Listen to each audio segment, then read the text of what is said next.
कृष्णचंद्र भगवान की जय हो। आषाढ़ मास कृष्ण पक्ष की योगिनी एकादशी का महात्म्य। युधिष्ठिर ने पूछा, वासुदेव, आषाढ़ के कृष्ण पक्ष में जो एकादशी होती है उसका क्या नाम है? कृपया उसका वर्णन कीजिए।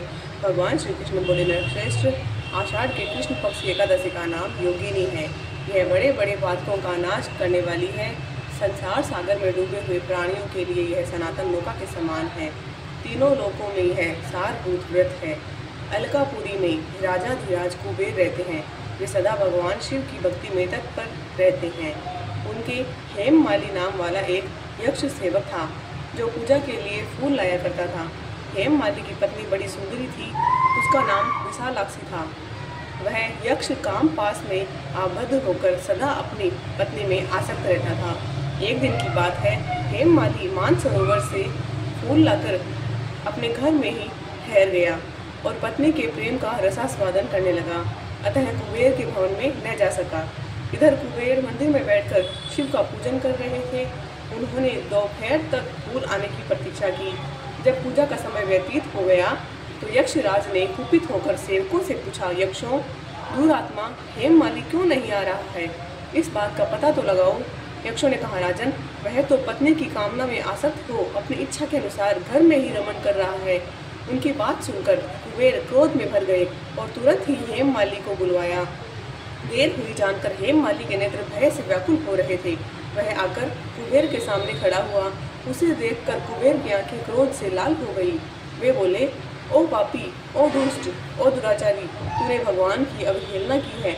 अतः क्रोध से युक्त और अपनी उस प्रियतमा से वियुक्त होकर इस स्थान से भ्रष्ट होकर अन्यत्र चला जा। कुबेर के ऐसा कहने पर वह उस स्थान से नीचे गिर गया। उस समय उसके हृदय में महान दुख हो रहा था। कोढ़ों से भरा सारा शरीर पीड़ित था, परंतु शिव पूजा के प्रभाव से उसकी स्मरण शक्ति लुप्त नहीं होती थी। पातक से दबा होने पर भी वह अपने पूर्व कर्म को याद रखता था। तदंतर इधर उधर घूमता हुआ वह पर्वतों में श्रेष्ठ मेरुगिरी के समान शिखर पर गया। वहाँ उसे तपस्या के पुंज मुनिवर मार्कंडेय जी का दर्शन हुआ। पाप कर्मा यक्ष ने दूर से ही मुनि के चरणों में प्रणाम किया। मुनिवर मार्कंडेय ने उसे भय से कांपते देख परोपकारी की इच्छा से निकट बुलाकर कहा, तुझे कोढ़ के रोग ने कैसे दबा लिया? तू क्यों इतना अधिक निंदनीय जान पड़ता है?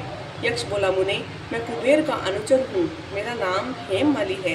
मैं प्रतिदिन मानसरोवर से फूल ले आकर शिव पूजा के समय कुबेर को दिया करता था।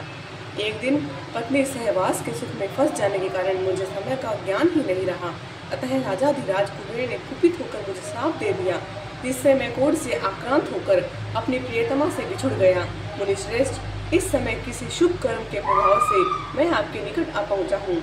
संतों का चित्त स्वभावतः परोपकार में लगा रहता है। यह जानकर मुझ अपराधी को कर्तव्य का उपदेश दीजिए। मार्कंडेय जी ने कहा, तुमने यहाँ सच्ची बात कही है। असत्य भाषण नहीं किया है, इसलिए मैं तुम्हें कल्याणप्रद व्रत का उपदेश करता हूँ।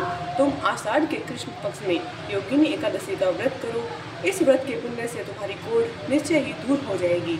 भगवान श्री कृष्ण कहते हैं, ऋषि के ये वचन सुनकर हेममाली दंड की भांति मुनि के चरणों में पड़ गया। मुनि ने उसे उठाया। इससे उसको बड़ा हर्ष हुआ। मार्कंडेय जी ने उपदेश से उसने योगिनी एकादशी का व्रत किया, जिससे उसके शरीर की कोढ़ दूर हो गई।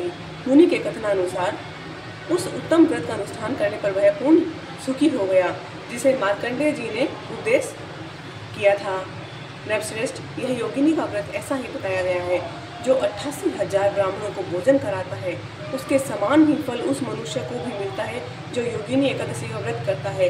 योगिनी महान पापों को शांत करने वाली और महान पुण्य फल देने वाली है। इसके पढ़ने और सुनने से मनुष्य सब पापों से मुक्त हो जाता है। बोलो एकादशी भगवान की जय हो।